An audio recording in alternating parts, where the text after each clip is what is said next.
মায়ের সাথে দুপুরে মাছ দিয়ে ভাত খাওয়াই ছিল শিশু নাবার জীবনের শেষ খাওয়া। প্রতিবেশীর বাড়িতে যাওয়ার কথা বলে আর বাড়িতে ফেরা হয়নি প্লেতে পড়া ছোট্ট নাবার। সব জায়গায় মাইকিং করে খোঁজাখুঁজির 5 দিন পর বাড়ির পাশেই মিলল বস্তাবন্দি বাবা মায়ের আদুরে মেয়ে নাবার নিথর দেহ। মেয়ের এই করুণ পরিণতি কিছুতেই মানতে পারছেন না তাদের স্বজন এবং এলাকাবাসী।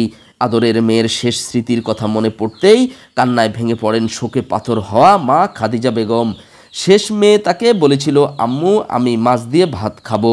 মা বাজার থেকে মাছ এনে শেষ খাওয়া খেলো মা মেয়ে দুজন। খাওয়া শেষে নাবা বলেছিল, আম্মু আমি পাশের বাড়ি থেকে একটু ঘুরে আসি। মা বলল, যাও কিন্তু তাড়াতাড়ি ফিরে এসো মা। কিন্তু নাবা সেই যে গেল আর ফিরে এলো না।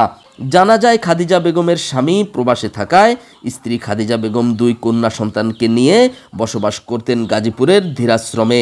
বুধবার প্রতিবেশীর বাসায় যাওয়ার কথা বলে বাড়ি থেকে বের হয় তার বড় মেয়ে নাবিলা কানিস নাবা, কিন্তু তারপর থেকে আর খুঁজে পাওয়া যায় না নাবাকে। থানায় সাধারণ ডায়েরি করার পর 5 দিন পেরিয়ে গেলেও মেলেনি শিশু নাবার খোঁজ। পরে সোমবার বাড়ির পাশে একটি বস্তা দেখতে পান স্থানীয়রা। বস্তার মুখ খুলতেই তারা দেখতে পান হাত পা বাঁধা অবস্থায় নাবার মরদেহ। এলাকাবাসী বলছেন, পুলিশের সহযোগিতায় বস্তা খোলার পর তারা দেখতে পান নাবার হাত পা বাঁধা এবং গলায় গামছা পেঁচানো আর একটি পা কাটা। স্বজনদের ধারণা প্রতিবেশী কেহ এই হত্যাকাণ্ডের সাথে জড়িত, তাই সুষ্ঠু তদন্ত করে অপরাধীর উপযুক্ত বিচার দাবি করেন তারা। খবর পেয়ে মরদেহ উদ্ধার করে আইনশৃঙ্খলা রক্ষাকারী বাহিনী। প্রাথমিকভাবে পরিকল্পিত হত্যাকাণ্ড বলে ধারণা করছে আইনশৃঙ্খলা রক্ষাকারী বাহিনী। দ্রুত আসামিদের ধরে বিচারের আওতায় আনার আশ্বাস দিচ্ছেন তারা। কতটা নিষ্ঠুরভাবে হত্যা করা হয়েছে ছোট্ট নাবাকে।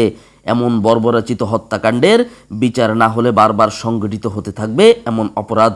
তাই অপরাধীকে শনাক্ত করে দ্রুত বিচার কার্য সম্পাদন করার দাবি নাবার পরিবার ও এলাকাবাসীর। NBC নিউজ বার্তা কক্ষ।